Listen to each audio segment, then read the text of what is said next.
Today, we're going to be answering some very important questions we've been getting from nonprofit founders from across the world. And some of those questions I believe are going to be very helpful to you, especially on your nonprofit journey.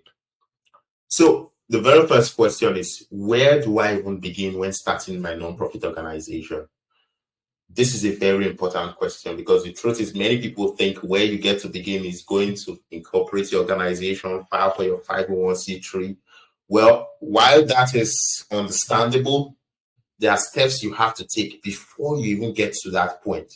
So where do you begin? You begin with business planning. This is because as the founder, you need clarity to help you execute with precision, clarity to help you bring in support, clarity to help you scale your organization. By rushing in without doing the necessary research, without doing business planning, without ensuring the feasibility of your impact, you're most likely going to build a substandard organization that's not properly thought out. And also building, business planning also helps you articulate your ideas in order so that when you go out there to go talk to board members, some people who are going to come in to work with you, you're most likely going to know how to talk to them, provide them some resource that they can read through to better understand what you're trying to achieve. So business planning is very important, and it should be the very first step so that you can get clarity, so that you can be able to articulate your ideas the right way, so that you can ensure the feasibility of your impact, which is very important for the sustainability of your nonprofit. And lastly, so that you can be able to recruit quality board members by not just giving them the right information, but also providing them resources that's going to help them better understand your mission as they work with you. Let's go on to the next question. How do I ensure I have enough funding to keep this going?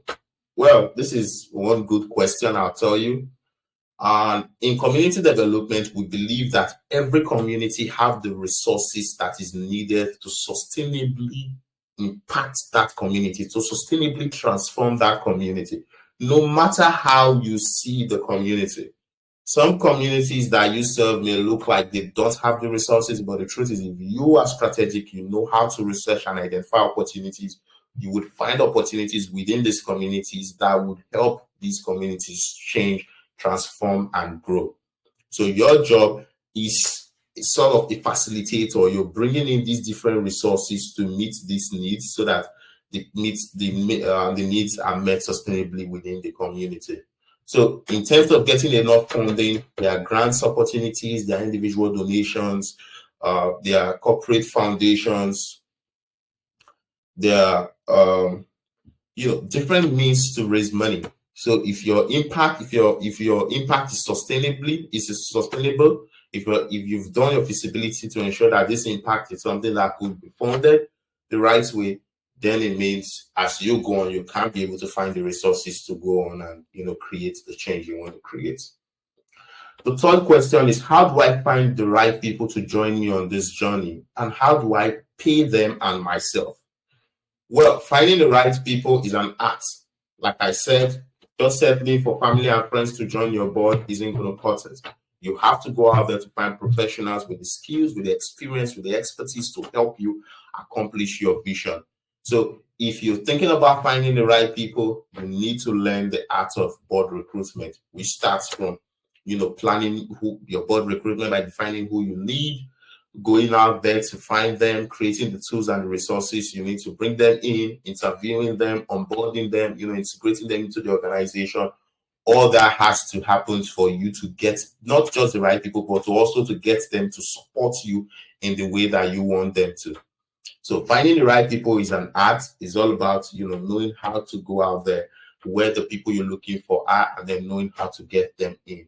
And that's one of the things we do. We help you recruit new board members. We help you find people who are going to work with you to ensure your vision and your mission is accomplished. The question that's attached to that is, how do I pay them and myself? Well, for board members, you don't have to pay them. So it means you have the opportunity to get people to work with you for free until you get to the point where you could, compensate, reimburse, depending on how the structure of the organization is. So when you're finding the first set of people